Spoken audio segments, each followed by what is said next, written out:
PWCC and their issues are the topic for yet another video. They may have changed their name to Fanatics Collect, but these issues are still plaguing them. Whilst today's one might be minimal, I thought this was a really good opportunity to use it to leapfrog into some of the points we've talked about them in the past that need to be reminded about, some of these issues that are still pretty persistent on their platform, and sort of why we need to question a lot of what sort of happens when it comes to big businesses within this hobby, because the value we're sort of getting as customers is not good enough. It's unacceptable. And I'm really keen, as always, to hear your thoughts down below. Now, we'll kick things off with today's topic first before jumping into some of the rehashing. But this is a post that I was tagged in by Signed and Slabbed on Instagram. Initially, I thought they were having a bit of a go at me based on this, blowing hot air comment down below. Apparently, I was off base when I thought that. He clarified he wasn't referring to me.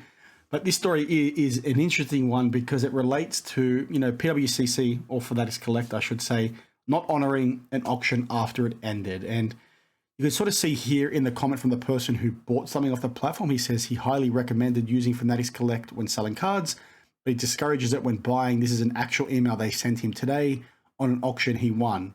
They didn't like the final sales price, so they're canceling the listing. This was a 7-day listing, i.e. part of the weekly auction.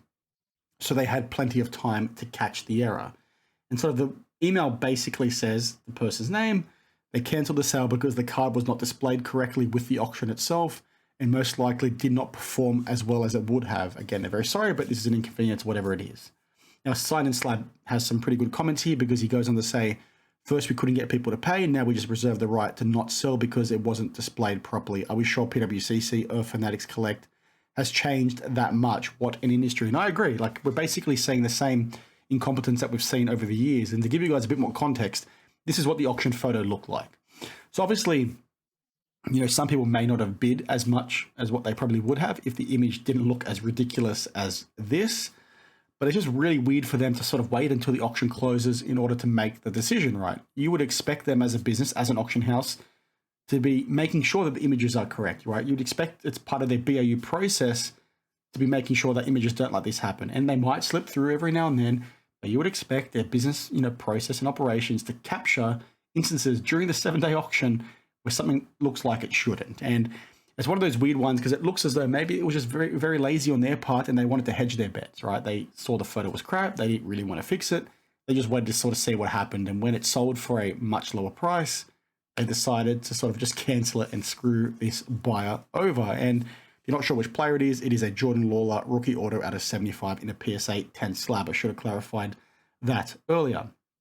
Now, some of you guys in the comments might say, well, they've done the right thing here, right? Because it's the right outcome. Clearly, people would have bid less. But my thought process is, well, that's not the buyer's fault. He got a deal, obviously, but it's not his fault. So what, Fanatics should have done in that instance, Fanatics Collect, that is, just eat the loss, right? Just say, we stuffed up. We're going to sort of let you pay for that for the card, but we're going to sort of make it up to the seller by, paying the difference in terms of market value, right? We're going to eat that cost. We've got provisions in place that cover instances like this. We're just going to have to suck it up and deal with it, not, sort of what they've done here. I think it's a really, unfortunate situation. And whilst it might be the right outcome in terms of, yes, this thing would have sold for more, it just doesn't feel right in terms of how to go ahead and look after your customers. Like, you want to, play the game of missing it yourself, then you just have to let the customer, get what they sort of got, right? You've got to let them get away with it because you as a business, number one, should have had checks and balances to make sure this didn't happen before the upload. Then also making sure this stuff goes ahead is well within your remit as a business, as an auction house, right? That's fundamentally what you're there to do. So the fact you missed it ongoingly over the 7 days is just crazy to me. Now, I'm also not sure if anybody emailed them about it. We will never know that, obviously, because we're outside looking in. But regardless of whether somebody emailed them to notify them or not before the 7-day auction, it's still an expected thing for them to be doing as a business, right? You're expecting them to be monitoring this, flagging it, and fixing it, right? But no, they just waited for it to end. I just think it's a really unfortunate situation, sort of a good leapfrog into some of these issues they've had in the past, because this is really amateur. But when you think about these other mistakes, it's not really anything new from them. Whilst it is a different issue, it's nothing really new. And we've touched on PWCC a lot on this channel, in particular when it comes to Shill bidding and some of these other issues. I'll touch on the soccer syndicate in a second. Just very quickly with the Shill bidding, it's incredibly amateur, sort of what has gone on in the past. And my understanding is the same process is still currently underway now that they're called Fanatics Collect, right? Nothing really has changed. And what that essentially is the lack of vetting they're doing as a business. For you to go ahead and Shill bid on that platform, like I say over here in my thumbnail, it's easy as 1, 2, 3, because all you sort of need to do is go to the local service station, like local petrol station, buy a $10 prepaid phone card. You get a mobile number, use that mobile number to register. All of a sudden, you can bid on whatever card you want, even one you own, right? You can Shill bid that easy on their platform. Whereas when you look at things like Heritage Auctions, when you look at things like Golden, you need to vet before you can go ahead and do that. You need to guarantee proof of identity. I had to send in my passport to Golden as an example to prove who I was before I could go ahead and bid, which then meant I could not bid on my own cards because your account is linked to a person. Your account is then linked to what cards you're selling. But PWCC, that's not the case. So when you've got a situation like this where an auction house whose sole priority is to maintain ethics on their platform, to maintain credibility, is not doing a heck of a lot of, if at all, around vetting customers that are joining, and if they are doing anything, it's very minimal, what does that tell you about situations like this? Like, obviously, for something as simple as this, it's going to happen when, fundamentally an auction house can't even do what they're meant to be doing, right? It's just crazy to me that this is, still happening, per my understanding. I could be wrong, so if I am, let me know down below. But regardless, it's been happening for a number of years. So how does that happen, right? How does an auction house allow this stuff to continually happen? And when you look at some of this other amateur behavior that I'm about to show you, you'll probably understand why. It's because they have no idea what they're doing as a business, in my opinion. Now, the next part that I think is the most laughable and scary about the whole thing is sort of what I covered in this video in particular. PWCC policy exposed with fake sports cards. Now, this was a video series I did when it came to a pretty large vintage soccer scamming syndicate. They essentially made millions of dollars of fake soccer cards, vintage soccer cards and stickers of, pretty big time rookies and players and all that sort of thing. And it was a really unfortunate situation because these fakes were quite good in the sense that they fooled the likes of PSA and BGS. But ultimately, BGS got fooled the most. And I cover this in that series. And, even with BGS being fooled the most, unfortunately, many of them ended up on PWCC's platform, which created a really big can of worms, because what essentially happened, as I cover, like I said in this video, is, many customers would win them on, PWCC's platform, but be screwed over because BGS don't offer a guarantee. And it was just a really messy situation. Those that ended up in PSA slabs, they offer a guarantee. Customers are protected in some instances. If PSA turned around and said, you know what, we stuffed up. What was sort of happening with BGS is, like I said, many of these ended up on PWCC's platform. And when customers started to complain, they basically said, go ahead and talk to BGS. BGS stand by their word, even though the community knows they're fake and the customer is essentially screwed. But what was most alarming and beyond laughable that I flagged in this video in particular is this comment over here from this person called Ryan_sportscards on Instagram. You would have seen this a little bit earlier when I was just talking.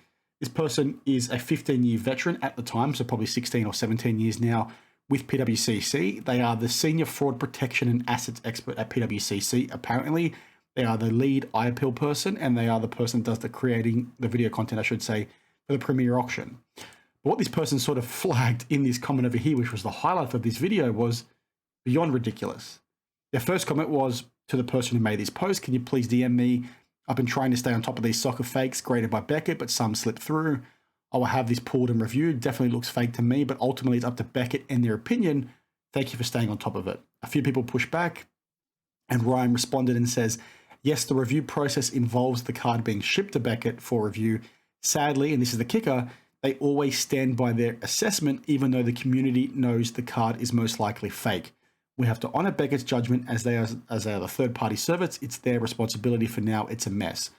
Which is such a crazy statement for me, especially from somebody at PWCC that's meant to be in charge of fraud protection, about, saying a grader is making mistakes. We know they make mistakes. We know the community knows they're fake. We know this card is fake, or I personally think this card looks like fake, is what he said. Yet they still allow these cards to end up on their platform. It's like, what are you guys doing? You're so confident in that. You can go on a social media post. You can mention in your social media profile that you work for PWCC. You can go ahead and make a comment like that Beckett makes these mistakes, even though the community is fairly certain they're fake. You're still allowing these vintage stickers to end up on your platform. Like, what are you doing? Like, you're sort of happy to be taking that commission. You're happy to expose your customers to that risk. You're happy to basically screw your customers over completely because you don't want to say anything to Beckett, or you don't want to stop things. It's like what's going on here? Like, seriously, what is going on with stuff like that? So when you factor that into today's news about them not wanting to honor their own mistake, it's like, well, obviously there's much bigger problems that are happening on this platform. So of course they're not going to do the right thing in this one particular instance. I can't recall if I quickly clarify, the reason why that's an issue with those fake soccer cards is that customers would go to them and say, I won this, I paid 6 figures for it, the community is telling me this is fake, can you look into it? They go ahead and send it to Beckett. Beckett turn around and say, you know what, we stand by our opinion. PWCC go back to the customer and say, well, too bad, Beckett stand by their opinion. So the customer's basically out of money. And I referenced there was a friend of mine that shared a lot of that information with me who basically had that happen to him, which then, like I said, makes it even more alarming where you've got that senior fraud person comment the way he commented on that post saying that we know they make mistakes. Like you would expect a business in that instance to be doing the right thing by their customers. But when you look at sort of the history of PWCC and the issues they've had, in particular those that are covered by, Sports Card Radio around things like trimming allegations and shill bidding, it's like, should we really be surprised when this sort of stuff is happening? I was just, completely caught off guard when I read that. In my mind, I'm like, well, why are not more people talking about this? And then I go ahead and make the video. No one really sees it. It's crazy to me how you can sort of be okay, as a business exposing your customers like that. But then you take that step back and you think, well, you're not really doing enough to vet customers when it comes to shill bidding. So they're already exposing them in that regard. And then you see today's news, like I said, and they're sort of not wanting to, bite the bullet and just eat the cost themselves. It's like all these little things that are happening that are just so amateur for them as a business that I don't think have been fixed under Fanatics Collect, because I'm still hearing a lot of issues like the one today. It's just like, what the heck is going on? And it's just really disappointing to see it still be happening, and not just with them, with grading companies and manufacturers. This industry is a lot of fun to participate in, right? The hobby is amazing. Collecting cards is a lot of fun. The people you meet are amazing. There's a lot of really good upsides. I just am constantly shocked by the companies in this space letting us down, because they're just happy to take our money, rip us off, not give us the service offering that we should get, that we deserve to get. They're not protecting us from certain risks. And people are lapping it up. People are going crazy for it. People are acting like sheep. It's just like, when is enough going to be enough? When are things going to actually change? These companies, I'll say it, like I've said many, many times, the regulars will know. They're in the mindset of 10 years ago when there was not much money in this hobby, right? They're still treating us like that. Their risk appetite, their processes, or so it seems from the outside looking in, are really piss poor. They need to sort of uplift, match the money that's now funneling through their businesses. Like, they're happy to eat all these profits and take all these profits and charge you an arm and a leg. They're not happy to make things better for you as a customer. And these stories from PWCC or Fanatics Collect are exactly that. They're that to a T. It's just really disappointing. I want to hear your thoughts down below. I may have rambled. It is what it is. I appreciate you guys as always. I want to thank you guys again for the last couple of videos. Actually, before I go, you guys helped with the algorithm. My last video did something a bit weird in terms of the algorithm. It was growing crazily well, outperformed all my videos for the last few months in the first 12 hours, and then all of a sudden flatlines. I'm not sure what the heck is going on there. So, to fix that, maybe give me a like and a comment down below. I will ask for that again. I don't want to ask for that all the time, but I'm really appreciative.